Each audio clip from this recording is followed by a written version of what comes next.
गुफा के अंदर जल रही मशालों की पीली रोशनी के बीच सोम और आम्रपाली आमने सामने खड़े थे। आम्रपाली ने सोम को राजकुमारी मुकुंदा से विवाह करने के लिए कह जो दिया था। आम्रपाली ऐसा भी कुछ कह सकती है, सोम ने यह कभी सोचा भी नहीं था। उसके चेहरे पर मायूसी के बादल छाने लगे थे, लेकिन एक बार फिर अपने अंदर के प्रेम का एहसास कर सोम ने तुरंत कहा, आम्रपाली जी, हमारे हृदय में आपकी जगह ठीक वैसी है जैसे भक्त के हृदय में भगवान बसे होते हैं। क्षमा कीजिएगा आम्रपाली जी, परंतु आपकी जगह कोई और कभी नहीं ले सकता। सोम, समझने की कोशिश करो, हमारे साथ तुम्हें हमेशा कांटे ही मिलेंगे, लेकिन राजकुमारी मुकुंदा के साथ तुम हमेशा खुश रहोगे। अपनी बात रखते हुए आम्रपाली ने जब सोम के चेहरे पर उसके भाव देखे तो वो समझ गई थी कि वो कितना भी समझा ले, लेकिन सोम उसकी बात नहीं मानने वाला। इसलिए उसने अपने बोलने का तरीका बदल दिया और आवाज में सख्ती लाते हुए कहा, सोम, यदि तुम हमसे सच में प्रेम करते हो, यदि तुम्हारा प्रेम हमारे प्रति सच्चा है, तो हमारी खुशी के लिए तुम्हें राजकुमारी मुकुंदा से विवाह कर लेना चाहिए। अन्यथा हम यही समझेंगे कि तुम हमारी खुशी बर्दाश्त नहीं कर सकते। ऐसा कहते हुए आम्रपाली ने उससे अपना चेहरा फेर लिया और गुफा के दीवार की तरफ मुंह कर दोनों हाथ बांधकर वो खड़ी हो गई। आम्रपाली ने बड़ी ही आसानी से अपनी बात रख दी थी, लेकिन सोम के हृदय पर क्या बीत रही थी शायद आम्रपाली के लिए समझ पाना बहुत मुश्किल था। सोम टूटकर वहीं बैठ गया और अपने दोनों हाथ जोड़कर आम्रपाली से गिड़गिड़ाते हुए कहता है, हम आपके सामने विनती करते हैं आम्रपाली जी, हमें असमंजस्य में मत डालिए। हम आपके खातिर हर तरह की परीक्षा देने के लिए तैयार हैं, लेकिन ऐसी परीक्षा हमसे मत लीजिए इसमें हमारे प्राण ही चले जाएं। मत कीजिए हमारे साथ ऐसा। ऐसा कहते हुए सोम सिसक कर रोने लगा। आम्रपाली ने कभी भी सोम को इस तरह रोते हुए नहीं देखा था। उसका हृदय उसके आंसुओं के साथ पिघलने लगा था। उसे रोते हुए देखकर आम्रपाली की आंखें भी नम हो गई थी। उसने अपने मन में कहा, दुविधा में तो तुमने हमें डाल दिया है सोम, जो असंभव है उसे संभव करने की बात कर रहे हो। ये सोचने के बाद आम्रपाली को कुछ सूझा और फिर वो सोम से कह दिए, ठीक है, हम तुम्हें राजकुमारी मुकुंदा से विवाह करने के लिए विवश नहीं करेंगे, परंतु हमें वचन दो कि आज के बाद दोबारा हमसे विवाह करने के बारे में तुम सोचोगे भी नहीं। आम्रपाली के इस निर्णय पर सोम के चेहरे पर उम्मीद के भाव झलक उठे। उसने खुद को शांत किया और आम्रपाली के सामने खड़े होते हुए कहा, हम वचन देते हैं आम्रपाली जी। सोम का वचन सुनकर आम्रपाली के चेहरे पर सकारात्मक मुस्कान आ गई। उसने सोम के कंधे पर भरोसे के साथ हाथ रखा और दिलासा देते हुए कहा, तुम हमेशा हमारे मित्र रहोगे सोम, अब हमें जाना होगा, अपना ख्याल रखना। ये बोलकर आम्रपाली वहां से जाने लगी। सोम आम्रपाली से कुछ कहना चाहता था, वो बार बार बोलने की कोशिश कर रहा था, लेकिन आम्रपाली आगे बढ़े जा रही थी।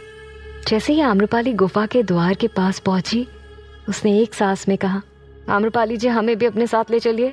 ये सुनकर आम्रपाली चलते चलते एकदम से रुक गई। उसके माथे पर शिकन की लकीरें उभर आईं। उसने सोम की तरफ असमंजस्य के साथ देखा और कहा, सोम, जो नहीं हो सकता उसके बारे में बात मत करो। तुम हमारे साथ भला मगध कैसे चल सकते हो? सोम ने मासूमियत के साथ कहा, आम्रपाली जी, जब से होश संभाला था तब से इसी गुफा में अपना जीवन व्यतीत किया है मैंने तो उम्मीद ही छोड़ दी थी कि कभी इस गुफा से बाहर भी निकल पाऊंगा। फिर आप आई, आपने मुझे जीवन जीने की उम्मीद दी, और अब यही उम्मीद मुझसे वापस छीन कर आप कैसे जा सकती हैं? मैंने हमेशा से आपकी सेवा की है, मुझसे मेरा ये अधिकार मत छीनिए, वरना इसी गुफा में मैं अपना दम तोड़ दूंगा। सोम की बातें सुनकर आम्रपाली सोच में डूब गई थी। अपने धर्म और कर्म के बीच वो उलझ रही थी।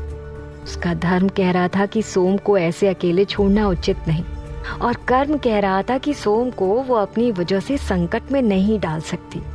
मगध में आगे क्या हो किसी को कुछ भी नहीं पता, लेकिन सोम का इस दुनिया में उसके अलावा कोई और था भी तो नहीं ना। काफी देर तक सोचने के बाद आम्रपाली ने विश्वास भरे लहजे में कहा, ठीक है सोम, तुम हमारे साथ चल सकते हो, लेकिन उसकी भी एक शर्त है, तुम्हें संभल कर रहना होगा। तुम हमारे साथ हमारे सेवक बन के चलोगे, क्योंकि हम नहीं चाहते कि वहां जाकर तुम्हारी और हमारी मित्रता के पवित्र संबंध पर कोई उंगली भी उठाए। सोम तुरंत आम्रपाली के शर्त को मान गया।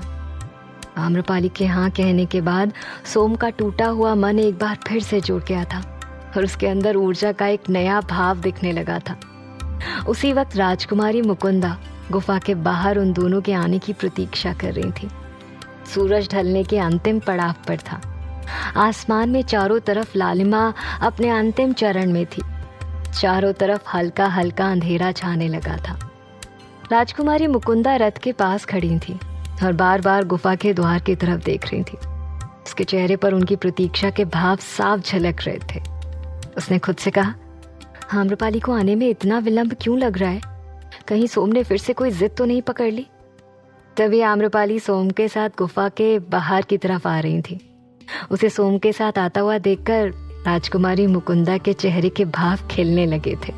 उन दोनों को मुस्कुराता हुआ देखकर वो भी मुस्कुराने लगी। सोम को खुश देखकर वो अपने मन में कहती है, जानते थे आम्रपाली से मिलने के बाद तुम जरूर अपने इस कोप भवन से बाहर आओगे। तब तक आम्रपाली मुकुंदा के पास पहुंच चुकी थी।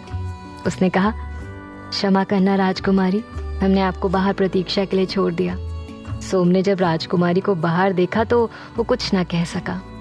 राजकुमारी ने भी एक नजर उसकी तरफ देखा और विनम्र भाव से आम्रपाली से कहा, नहीं आम्रपाली, क्षमा की कोई आवश्यकता नहीं है, लेकिन अब हमें यहाँ से निकलना चाहिए।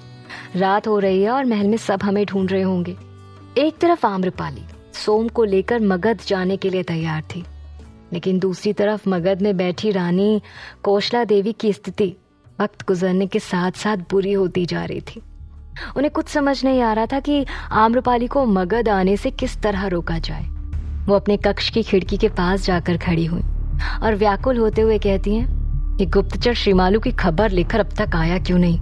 एक नहीं 20-20 गुप्तचर लगा रखे हैं ताकि जल्द से जल्द हम तक संदेश पहुंचाया जा सके, लेकिन न जाने कहाँ रह गए ये सब, न जाने कहाँ चले गए हैं। इस चिंता से हमारे प्राण ही सूख रहे हैं और श्रीमालू का कुछ भी पता नहीं है कि वो वहां क्या कर रही है।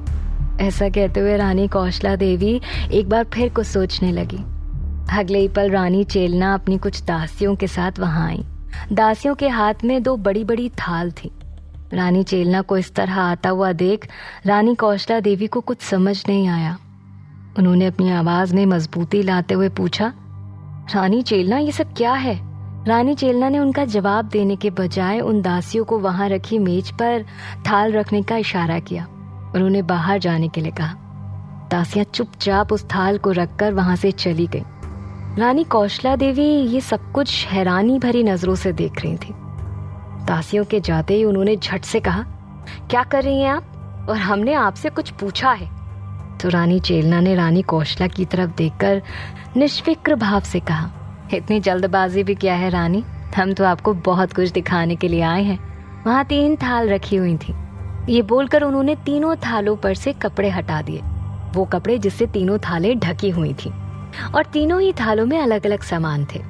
एक थाल में रेशमी साड़ी रखी थी, दूसरी थाल में तरह तरह के कीमती आभूषण थे और तीसरी थाल में सिंदूर, मंगलसूत्र और लाल रंग की चूड़ियां रखी हुई थी। उन्हें देखकर रानी कौशला देवी ने दुविधा में आकर सवाल किया, ये श्रृंगार का सामान किस लिए? किसी को भेंट करना है क्या? तो रानी चेलना ने मुस्कुराकर साधारण लहजे में जवाब दिया, ये सब आम्रपाली के स्वागत के लिए है। वो यहाँ आएंगी तो उन्हें कुछ तो भेंट करना पड़ेगा ना, और अब जब वो यहाँ आ ही रही हैं तो अवश्य सम्राट उनसे भी विवाह ही कर लेंगे, इसलिए मंगलसूत्र चूड़ियाँ उनके लिए ही हैं। आप भी बताइए आपको कैसे लगी? एक बार फिर रानी चेलना ने रानी कौशला देवी के घाव पर मिर्च छिड़क दी थी। उनका ये व्यवहार रानी कौशला देवी को बुरी तरह से खटक गया था। वो झुंझुला कर कहती है, रानी चेलना आप पागल हो गई हैं क्या, जो ये अजीबोगरीब हरकत कर रही हैं? आप सोच भी कैसे सकती हैं कि वो वैश्या सम्राट की पत्नी बन सकती है? कौशला देवी की तेज आवाज से रानी चेलना के अंदर की व्याकुलता बाहर आ गई। उन्होंने कहा, तो हम क्या करें? इसके अलावा और कोई विकल्प है क्या आपके पास? तो रानी चेलना के सवाल पर रानी कौशला शांत हो गई, क्योंकि अभी तक उनके पास भी सम्राट और आम्रपाली को रोकने का कोई और रास्ता निकला ही नहीं था। रानी चेलना ने कहा, सम्राट उसे लेकर मगध आ रहे हैं रानी, जल्दी वो मगध आएगी और जल्दी उसका विवाह सम्राट से हो जाएगा, और तब हम और आप मिलकर उसकी दासी बनकर सेवा करेंगे। रानी चेलना भूलो मत, हम और आप दोनों ही सम्राट की पत्नियां हैं। हमें महारानी की तरह सोचना होगा। इस तरह घबरा कर ये सब करना कोई उचित उपाय नहीं है। इधर रानी कौशला चेलना को समझा रही थी, तो उधर वैशाली में सम्राट का क्रोध रानी कौशला देवी को लेकर हर पल बढ़ रहा था। रात हो चुकी थी और इसके साथ ही मगध जाने की सारी तैयारियां पूरी हो चुकी थी। सभी अपना काम खत्म कर महल के अंदर जा चुके थे। अंतेनाग हमेशा की तरह चौकन्ना होकर इधर से उधर सारी व्यवस्था का एक बार फिर से मुआयना कर रहे थे। सम्राट वैशाली के राजा के साथ महल की दूसरी मंजिल के गलियारे पर खड़े थे। वैशाली के राजा ने कहा, सम्राट, हम आपके बहुत बहुत आभारी हैं जो आप आज की रात वैशाली में रुकने के लिए तैयार हुए। लेकिन सम्राट का पूरा ध्यान महल के प्रवेश द्वार पर था। उन्होंने अपने मन में कहा, रात हो चुकी है, आम्रपाली कहाँ जा सकती हैं? पश्चिमी द्वार के सैनिकों ने बताया था कि वो राजकुमारी के साथ गई हैं, पर अभी तक आई क्यों नहीं? सम्राट के कुछ जवाब ना देने पर महाराज ने उन्हें जोर देते हुए कहा, क्या हुआ सम्राट, हमसे कोई गलती हुई क्या? तो सम्राट ने कहा, नहीं राजन, हम आज रात इसलिए रुके क्योंकि अब तक आम्रपाली महल वापस नहीं आई हैं। अन्यथा हमने निश्चय कर लिया था कि तैयारी होते ही हम तुरंत मगध के लिए निकल जाएंगे, क्योंकि कुछ महत्वपूर्ण कार्य हैं जिसे जल्द से जल्द पूरा करना अत्यंत आवश्यक हो चुका है। इस बात पर सम्राट का पूरा ध्यान रानी कौशला देवी पर चला गया था। रानी के लिए उनका क्रोध खत्म ही नहीं हो रहा था। सम्राट ही जानते थे कि मगध जाने के बाद रानी कौशला देवी को क्या सजा सुनाने वाले हैं। तो उधर मगध में रानी कौशला देवी रानी चेलना को समझा रही थी कि किसी भी स्थिति में आम्रपाली सम्राट से विवाह न कर पाए। वो दोनों आपस में बातें ही कर रही थी कि तभी रानी कौशला देवी का गुप्तचर तेजी से भागते हुए वहां आया। ये वही था जिसे कौशला देवी ने श्रीमालू का पता लगाने के लिए भेजा था। उसे देखकर रानी कौशला देवी ने अपने मन में कहा, श्रीमालू के बारे में रानी चेलना को भी पता न चले तो बेहतर ही होगा। कौशला देवी ने श्रीमालू को अंध कारागार से निकाला था। ये यदि चेलना को पता चल गया तो वो सम्राट को बता देगी। इस भय से रानी कौशला ने उसे कुछ भी नहीं बताया।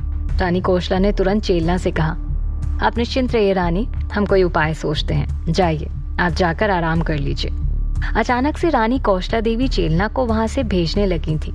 ये बात रानी चेलना को कुछ ठीक नहीं लगी। उस गुप्तचर को बड़े ध्यान से देखते हुए वो वहां से जाने लगी। उनके जाते ही रानी कौशला ने तुरंत गुप्तचर से श्रीमालू के बारे में पूछा। गुप्तचर ने बताया कि श्रीमालू ने आम्रपाली को नहीं मारा है, बल्कि वो तो बौद्ध भिक्षु बनकर वैशाली से चली गई। ये सुनते ही रानी कौशला के पैरों तले जमीन खिसक गई, क्योंकि एकमात्र श्रीमालू ही थी जो इस वक्त रानी कौशला देवी की उम्मीद थी। उसके बारे में जानकर कौशला देवी को गहरा धक्का लगा। उन्होंने कहा, तुमने हमें धोखा दे दिया श्रीमालू। तुमने कहा था कि तुम हमारा कार्य अवश्य पूरा करोगी, परंतु तुम चुपचाप वहां से भाग गई। तुम्हें तो हम बाद में देख लेंगे, लेकिन पहले आम्रपाली का कुछ करना होगा। तिलमिलाते हुए रानी कौशला देवी तुरंत अपने कक्ष से बाहर निकल गई। उनके कक्ष के बाहर ही रानी चेलना खड़ी थी, जो उनकी बातें सुन रही थी। कौशला देवी के जाते ही उन्होंने मन में कहा, ये श्रीमालू कौन है और रानी इसके बारे में हमसे क्यों छुपा रही हैं, जबकि हम दोनों ही आम्रपाली को मगध नहीं आने देना चाहते। खैर, अभी हमें इनके पीछे जाना चाहिए। हमें भी तो पता चले ये क्या खिचड़ी पका रही हैं, जिसमें हमें शामिल नहीं करना चाहती। इसके बाद रानी चेलना भी कौशला देवी के पीछे पीछे चल पड़ी। एक तरफ रानी कौशला देवी अपने महल से बाहर निकल रही थी, तो दूसरी तरफ आम्रपाली सोम के साथ राजमहल में प्रवेश कर रही थी।